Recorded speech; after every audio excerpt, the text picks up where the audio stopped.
This is English Sevishi. I am with my English classes. This is a set number 9 of objective questions from Story of English. Story of English का के objective questions के साथ हमें और यह हमारा set number 9 है। इससे पहले हमने 8 सेट्स 25-25 क्वेश्चंस के अपलोड किए हुए ऑलरेडी, आपने देखा होगा।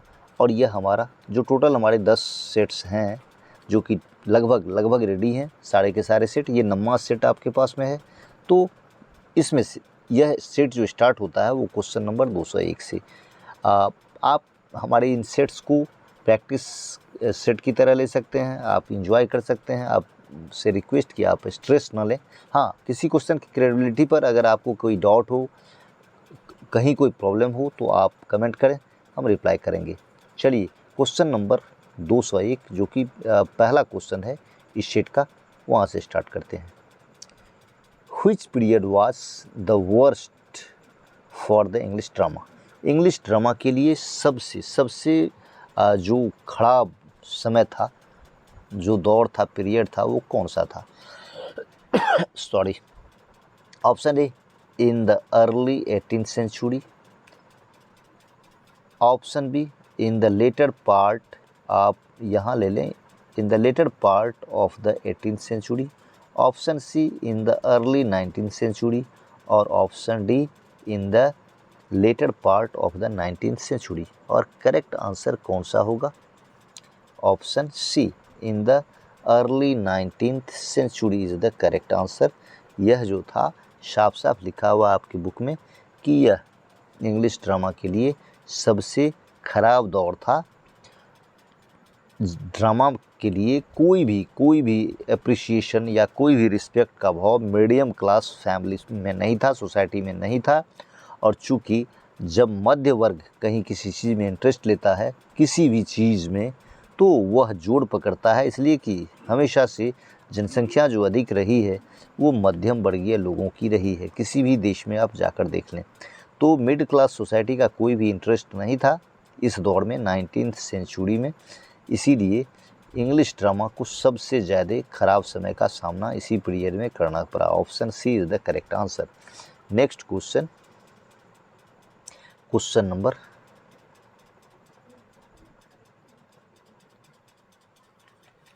एक बार फिर से रिपीट हो रहा है, question number 201।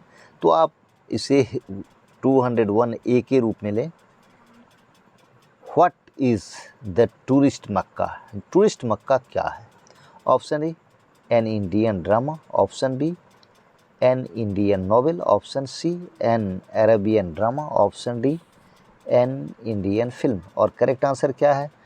Of the tourist मक्का जो है, ये द टूरिस्ट मक्का ये इंडियन ड्रामा है, जिसे कि आप एक तरह से फर्स्ट इंडियन ड्रामा कह सकते हैं। Next question, question number 202। Who wrote the tourist Mecca? Tourist Mecca किसने लिखा है? इंडियन ड्रामा है इंग्लिश का, और इसको किसने लिखा ये क्वेश्चन है। आप के सामने ऑप्शन है आसिफ करीम भाई। Option B, Girish Karnad. Option C, Rabindranath Tagore. Option D, none of this. Correct answer क्या है? आसिफ करीम भाई। आप एकदम इंग्लिश ड्रामा या इंग्लिश पोइट्री या इंग्लिश नॉवेल जो है, उसमें जो इंडियन पार्ट है उसको एकदम निश्चित रूप से याद करें, बढ़िया से दिमाग में रखें, इसलिए कि उनमें से मतलब एकदम श्योर है कि उनमें से क्वेश्चंस आएंगे ही आएंगे। ये सब टॉपिक एकदम चीख कर कहता है कि हमको ठीक से याद करो, दिमाग में रखो कि कोई भी क्वेश्चन मुझसे आ सकता है। यानी इन टॉपिक से इंडियन पार्ट जो है, मतलब इंडियन इंग्लिश में जो ड्रामा है, नॉवेल है और पोइट्री है, तो ये टूरिस्ट मक्का ड्रामा है। और इसको लिखने वाले कौन हैं? आसिफ करीम भाई। Next question, question number 203। Asif करीम भाई is option A, an Indian dramatist. Option B, a Pakistani dramatist. Option C, an Arabian dramatist. Option B, British dramatist. और काफ़ी चर्चा हो गई, ये इंडियन ड्रामाटिस्ट थे जिन्होंने द टूरिस्ट मक्का लिखा। Next question, question number 204। Whose works are Chitra and red oleander? किन की रचनाएं हैं चित्रा और रेडियो इंडियर? नेक्स्ट ऑप्शन ए है Bankim Chandra Chatterjee, option B Aurobindo, option C Rabindranath Tagore, option D Sarojini Naidu और option C is the correct answer. Rabindranath Tagore की रचना है चित्रा और red oleander. Next question, question number 205। लेकिन उससे पहले मैं बताना चाहूँगा, फिर से वापस आना चाहूँगा क्वेश्चन नंबर 204 में चर्चा कर देना चाहूँगा। ये जो चित्रा और रेड ओलियंडर हैं, ये रविन्द्रनाथ टैगोर की जो रचना है, ये मेन रूप से बंगाली में लिखी गई थी और फिर इसको ट्रांसलेट किया गया इंग्लिश में, और इंग्लिश में इसको काफ़ी ज़्यादा लाइक किया गया, चित्रा को और रेड ओलियंडर को। और करेक्ट आंसर है किसकी रचना है? तो रविन्द्रनाथ टैगोर की। Next question, question number 205।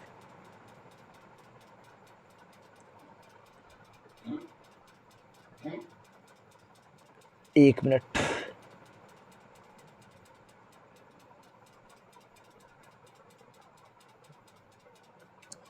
Besides a dramatist Girish Karnad was also, मतलब ड्रामाटिस्ट के अलावे गिरीश कर्नाड और क्या थे? Option A novelist, option B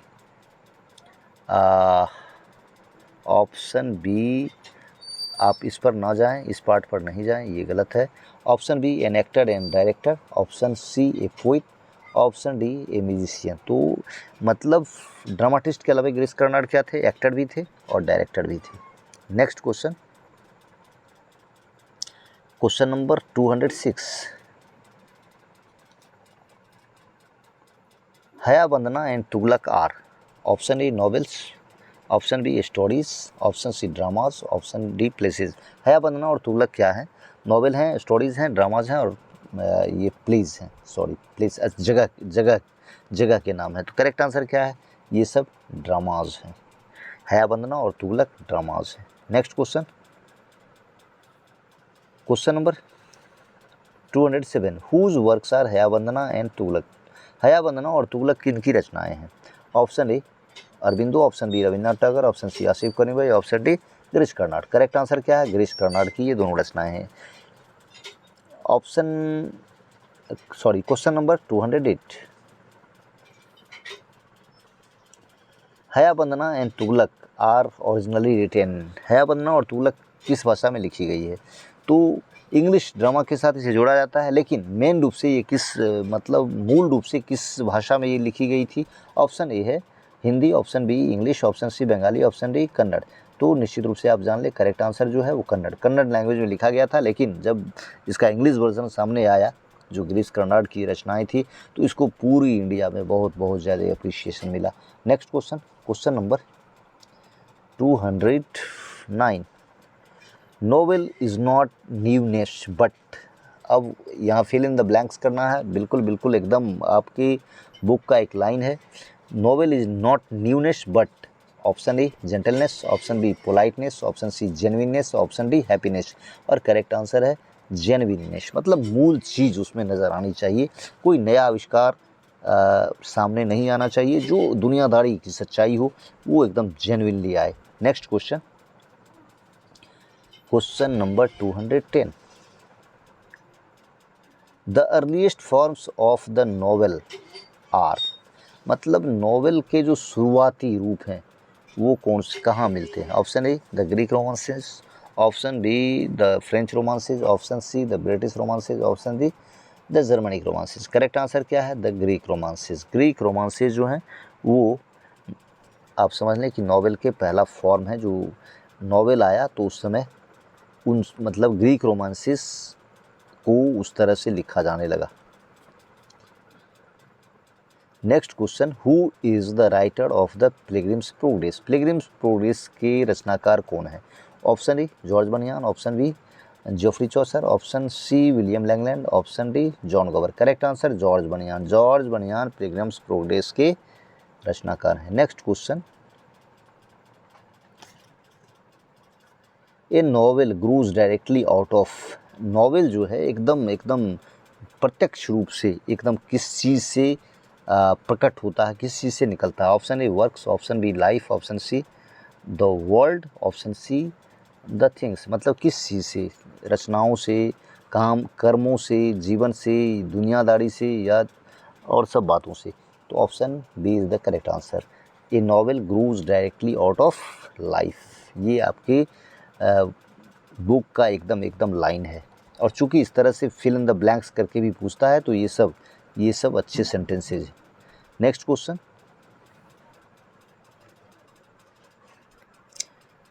question number 213, who is considered the pioneer of the modern novel. आधुनिक जो उपन्यास हैं उसके पायनियर, एक तरह से आप कह लें सूत्रधार, एकदम बुनियाद तैयार करने वाले में किसे माना जाता है बुनियाद तैयार करने वाला आधुनिक नॉवेल का? Option A Shakespeare, option B Chaucer, option C George Bunyan, option D Richardson. Correct answer क्या है? जॉर्ज बर्नियार्ड को एकदम मॉडर्न नॉवेल का एक तरह से पायनियर माना जाता है। जिस तरह से आप समझ लें जॉन डन को मेटाफिजिकल पोइट्री का पायनियर माना जाता है, उसी तरह जॉर्ज बर्नियान को नॉवेल का पायनियर माना जाता है, मॉडर्न नॉवेल का। Next question, question number 214, who is the writer of the life and adventures of Robinson Crusoe. इसके रचनाकार कौन है? Option A Richardson, option B Shakespeare, option C Daniel Defoe, option D Fielding. तो correct answer क्या है? Option A, correct answer क्या है? Daniel Defoe. Daniel Defoe is the correct answer. इसके रचनाकार कौन है? The life and adventures of Robinson Crusoe. Next question, question number 215, who is called the father of the modern novel. तो आपको the pioneer of the modern novel कौन है वो याद है, जॉर्ज बर्नियान। और अब father of the modern novel पूछा जा रहा है, तो the father of the modern novel कौन है? Option A Richardson, option B Shakespeare, option D Daniel Defoe और option D George Bunyan. Correct answer कौन सा है? रिचर्डसन को father of the modern novel कहा जाता है। Next question, question number 216, the work Pamela is a dash, drama, novel, poem, एक collection of poems. Pamela जो है वो क्या है? ड्रामा है, नॉवेल है, पोएम है या एक कलेक्शन ऑफ पोएम्स है, संग्रह है कविताओं का? करेक्ट आंसर क्या है? नॉवेल है। द वर्क पामेला, ये जो रचना है पामेला वो क्या है? उपन्यास है। Next question, Pamela is written by, option A Richardson, option B Fielding, option C George Bunyan, option D Milton. और करेक्ट आंसर है रिचर्डसन। और रिचर्डसन जो कि हमने उस क्वेश्चन में इतना ज़्यादा इस पर आपका ध्यान नहीं दिलाया था, अभी फिर से ध्यान दिला रहा हूँ। मॉडर्न नॉवेल के फादर किसे कहा जाता है? रिचर्डसन को। और पायनियर किसे कहा जाता है? जॉर्ज बर्नियान को। और रिचर्डसन की रचना क्या है? Pamela. Next question, question number 218, the rise of novel was the result of.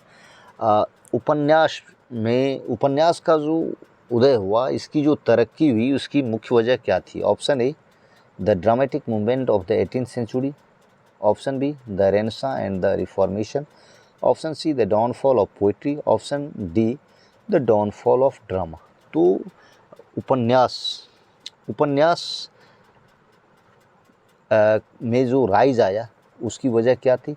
Option A is the correct answer, democratic movement of the 18th century. जो प्रजातांत्रिक आंदोलन चले तो उसमें लोगों ने अपने आप को व्यक्त करने के लिए, समाज की सच्चाई को व्यक्त करने के लिए इस तरह से लंबी लंबी कहानी लिखकर उस तरह से अपने आप को व्यक्त किया और सच्चाई को भी सामने लाया। Next question, question number 219, who wrote pride and prejudice. Pride and prejudice की रचना किसने की है? Option A Fielding, option B Daniel Defoe, option C Jane Austen, option D Ann Radcliffe. किसने रचना की है प्राइड एंड प्रेजुडिस की? तो option C Jane Austen is the correct answer. American novelist थी और इन्होंने ही प्राइड एंड प्रेजुडिस की रचना की थी। Next question, question number 220, in which is the novel made rapid progress. Option A the Victorian age, option B the Elizabethan age, option C the Augustan age, option D the Romantic age. Correct answer क्या है? The Victorian age. Victorian age में novel तेज विकास किया, मतलब अच्छा खासा विकास किया। Next question, question number 221, which period saw the heyday of English novel. English novel का जो मतलब एकदम चरम काल जिसे आप कह लें, मतलब अच्छे दिन जिसे कहते हैं, वो किस पीरियड में है? ऑप्शन ए आपके सामने है the early Victorian period, option B the early Augustan age, option C the early Elizabethan age, option D Jacobean age. और करेक्ट आंसर कौन सा है? Option A the early Victorian period. Next question, question number 222, Charles Dickens belongs to. Charles Dickens का संबंध किस काल से था, आप यही समझ लें। Option A the Elizabethan age, option B the Victorian age, option C the old English period, option D the era of king Alfred. तो चार्ल्स डिकेंस का लेना देना किस एज से था, किस युग से उनका संबंध था? तो विक्टोरियन एज के थे novelist Charles Dickens. Next question, question number 223, David Copperfield is a well known. David Copperfield मतलब काफ़ी प्रसिद्ध कौन चीज़ है? Option A collection of poems, option B novel, option B C drama, option D king. और ये डेविड कॉपरफील्ड जो है वो नॉवेल है। Option B is the correct answer. David Copperfield क्या है? नॉवेल है। नेक्स्ट क्वेश्चन, क्वेश्चन नंबर 224, आपको अंदाज़ा भी होगा, अब डेविड कॉपरफील्ड की चर्चा हो गई है तो फिर उसके रचनाकार को भी जानना बहुत ही ज़रूरी है। Who wrote David Copperfield? Option A George Bunyan, किसने लिखा है डेविड कॉपरफील्ड को? Option A George Bunyan, option B Richardson, option C Henry Fielding, option D Charles Dickens. और करेक्ट आंसर कौन सा है? Charles Dickens. Charles David Copperfield और Pickwick paper, ये दो एकदम वेल नन रचनाएं हैं किसकी? चार्ल्स डिकेंस की, जो कि विक्टोरियन एज के नॉवेलिस्ट थे। Next question, question number 225, in which genre we find every form of life growing। आप इन which genre मतलब क्या? साहित्य की किस विधा में?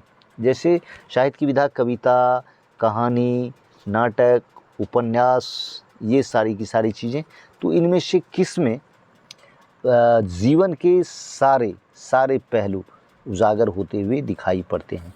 Option A novel, option B poetry, option C drama, option D biography. Correct answer क्या है? Option A novel. नॉवेल में लाइफ के सारे पहलू जो हैं वो बढ़िया से परिलक्षित होते हैं। और ये 25 ही था हमारे इस सेट का लास्ट क्वेश्चन। चलिए इसके साथ हमारा यह सेट भी ख़त्म होता है। अब अभी तत्काल सिर्फ और सिर्फ एक सेट हैं।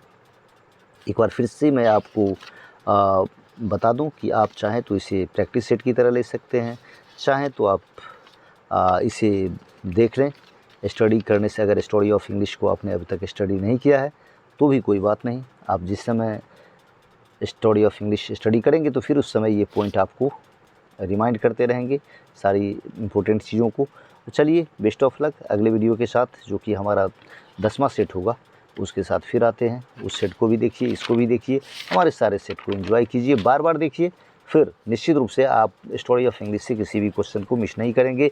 एग्ज़ाम के बाद तो फिर हम आएंगे ही आएंगे। बीच में हो सकता है एक बार और आएँ स्टोरी ऑफ इंग्लिश के साथ, लेकिन एग्ज़ाम के बाद तो ज़रूर आएंगे और एकदम बताएंगे कि कौन सा क्वेश्चन हमारे इस में से, या आप समझ लें कि ये पूरा का पूरा जो है, जो हमारे ये 10 सेट्स हैं, ये पूरे मतलब इनमें जो भी 250 क्वेश्चंस के आसपास हैं, इनमें से निश्चित रूप से स्टेट वे में ढेर सारे क्वेश्चन रहेंगे स्टोरी ऑफ इंग्लिश से। तो चलिए अगले वीडियो के साथ फिर मिलते हैं। बाय।